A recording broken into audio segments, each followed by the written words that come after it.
Real Indian horror story आज के video में मैं आपको सुनाने वाला हूँ।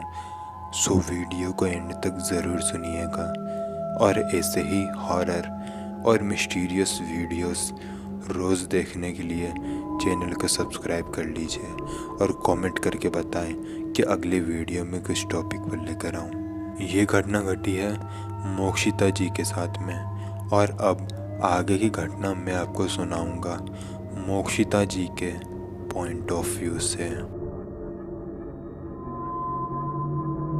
मेरा नाम मोक्षिता है। ये घटना मेरे साथ घटी थी सन 2010 में और ये घटना मेरे घर में ही मेरे साथ घटी थी। मेरे घर में मेरे मम्मी पापा, मैं और मेरी दादी रहती है। ये घटना मेरे साथ मेरे गांव वाले घर में घटी थी। अभी तो मैं शहर में रहती हूँ, लेकिन जब मैं 8 साल की थी तो मैं अपने गांव वाले घर में रहा करती थी और उसी घर में मेरे साथ ये अजीबोगरीब और डरावनी सी घटना घटी थी।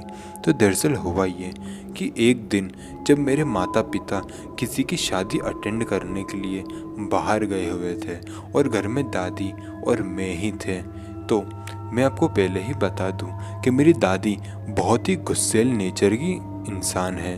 उन्हें जरा सी बात पर गुस्सा आ जाता है और गांव में जैसे कि आप जानते ही होंगे कि वहाँ लाइट बहुत कम आती है, तो हमारे घर में भी उस वक्त लाइट मौजूद नहीं थी। मेरी मम्मी रात का खाना पहले ही बनाकर चले गई थी और उन्होंने मुझे कहा था कि उन्हें शायद आने में लेट हो सकता है, तो मैं दादी को खाना खिला दूं और खुद भी खाना खाकर सो जाऊं। हमारे घर में टोटल 3 कमरे थे, जिसमें से एक में मेरे मम्मी पापा और एक में दादी और मैं सोते थे। कभी कभी मैं अपने मम्मी पापा के पास जाकर सो जाती थी और एक जो कमरा था वो मेरे दादाजी का कमरा था, जो कि बहुत पहले ही गुजर चुके थे।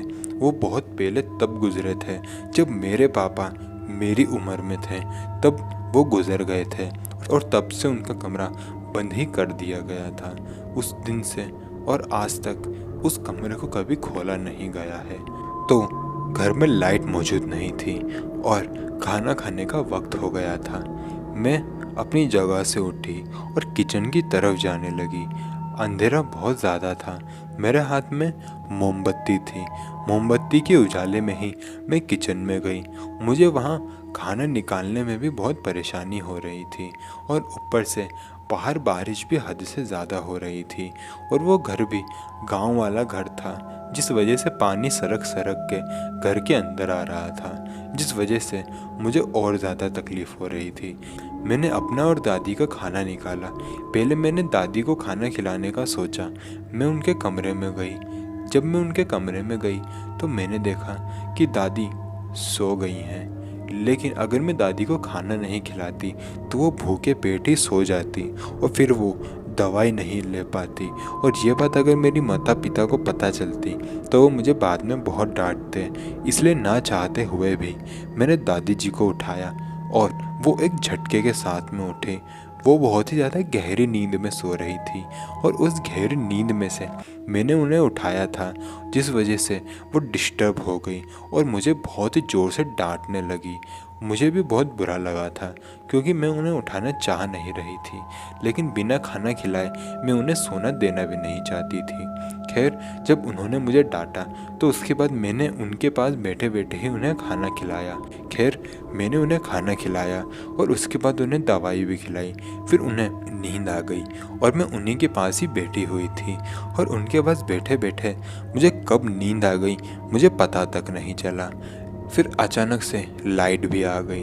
दादी जी के कमरे की लाइट पहले से ही बंद थी, लेकिन पंखे का खटका चालू था, जिस वजह से मेरी नींद खुल गई क्योंकि पंखा आवाज़ कर रहा था और उसके चालू होते ही मैं ये समझ गई थी कि लाइट आ गई है, क्योंकि इस कमरे की लाइट तो बंद थी लेकिन पापा की कमरे की लाइट चालू थी, जिसको देखकर मैं समझ गई कि लाइट आ गई है। मैंने दादी को वहीं छोड़ा और मम्मी पापा के कमरे की तरफ जाने लगी ताकि मैं जाके सो सकूं। लेकिन जब मैं दादी जी के कमरे से बाहर निकली और मम्मी पापा के कमरे में जा रही थी तो मैंने देखा कि फर्श पर बहुत ज़्यादा पानी बिखरा हुआ है और उस पानी पर किसी के चलने के निशान भी मौजूद है। जब मैंने उन निशानों को ध्यान से देखा तो तब पता चला कि ये निशान दादाजी के कमरे से निकले, दादी जी के कमरे तक आए, फिर वहाँ से घूम के वापस मम्मी पापा के कमरे में चले गए। ये चीज़ जैसे ही मैंने देखी तो शुरुआत में तो मैं डर गई और सोचने लगी कि आखिर ये किसके पैरों के निशान हैं। मैंने उस पैरों के निशान को फॉलो किया और मम्मी पापा के कमरे में गई। जब मैं मम्मी पापा के कमरे में गई तो वहाँ जाकर मैंने उस रूम की लाइट चालू की और जैसे ही मैंने उस रूम की लाइट चालू की तो मेरी जान तो मेरे हलक में आ गई थी। क्यों? क्योंकि मैंने अपनी आंखों के सामने दादाजी को साक्षात खड़े हुए देखा था। इससे पहले मैंने दादाजी को फोटो में ही देखा था। अपनी आंखों के सामने दादाजी को खड़ा देखकर मेरी तो जान मेरे हलक में आ गई थी और वो वैसे बिल्कुल भी नहीं दिख रहे थे जैसा मैंने उनको फ़ोटो में देखा था। वो बहुत ही ज़्यादा डरावने से लग रहे थे। वो बात अलग है कि उन्होंने मुझे कोई परेशानी नहीं पहुंचाई थी। उनको ऐसी हालातों में देखकर मैं डर गई और चीखने चिल्लाने लगी। मेरी आवाज़ सुनकर दादी मेरे पास भागते हुए आई। उन्होंने मुझे बताया था कि मैं बेहोश हो गई थी और लिटरली मैं बेहोश हो भी गई थी। उन्होंने मुझे संभाला और वो मुझे अपने कमरे में लेकर आई। कमरे में लाने के बाद उन्होंने मुझे होश में लाया। होश में लाने के बाद मैंने उन्हें पूरी घटना बताई कि कैसे मुझे दादाजी दिखाई दिए थे। लेकिन जब मैंने ये घटना उन्हें बताई तो उन्हें गुस्सा आ गया और वो मुझे ही डांटने लगी कि ऐसा मजाक मैं वापस ना करूं, क्योंकि दादाजी से मेरी दादी हद से ज़्यादा प्यार किया करती थी और वो भूत प्रेत जैसी चीज़ों पे यकीन नहीं करती थी। और जब मैंने दादाजी का नाम इस भूत प्रेत वाली चीज़ों से जोड़ा तो उन्हें गुस्सा आ गया और गुस्सा आना लाजमी भी था। खैर उसके बाद दादी जाकर सो गई और मैंने उन्हें ये बात मनाने की बहुत कोशिश की कि मैं झूठ नहीं बोल रही, मैं सच बोल रही हूँ, लेकिन दादी जी ने मेरी बात नहीं मानी। फिर कुछ देर बाद मम्मी पापा भी आ गए। मम्मी पापा बारिश में पूरी तरीके से भीग चुके थे। मैंने मम्मी को बताने की कोशिश की कि अभी मेरे साथ क्या हुआ है, लेकिन उन्होंने मेरी बात ही नहीं सुनी। उन्होंने कहा कि वो अभी कुछ नहीं सुन सकते, पहले वो कपड़े बदलेंगे और उसके बाद ही मेरी बात सुनेंगे। मैंने सोचा कि शायद पापा को बताऊं, लेकिन पापा भी शायद मेरी बात नहीं सुनते, इसलिए मैंने उनके कपड़े बदलने का इंतज़ार किया। जब उन दोनों ने कपड़े बदला तो मैं मम्मी के पास गई। मैंने मम्मी को पूरी घटना बताई, लेकिन मम्मी ने इस घटना को मजाक में टालते हुए यकीन ही नहीं किया।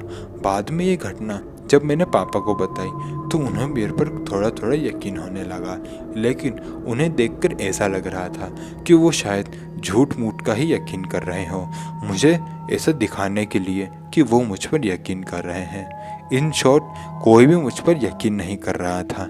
फिर ये घटना मैंने किसी के साथ ज़्यादा शेयर भी नहीं करी। फिर कुछ सालों बाद वो घर छोड़कर मेरे मम्मी पापा और मैं शहर शिफ्ट हो गए थे, क्योंकि दादी जी की मृत्यु हो गई थी। उसके बाद पापा ने उस घर को तोड़वा दिया और उस ज़मीन को भी बेच दिया और उस पैसे को लेकर पापा शहर आए और शहर आकर उन्होंने नया घर बनाया और तब से हम उसी जगह रह रहे हैं। तो दोस्तों, वीडियो को लाइक करना ना भूलें और अपने दोस्तों के साथ शेयर ज़रूर करें। मिलते हैं अगले वीडियो में, तब तक के लिए जय हिंद, जय भारत।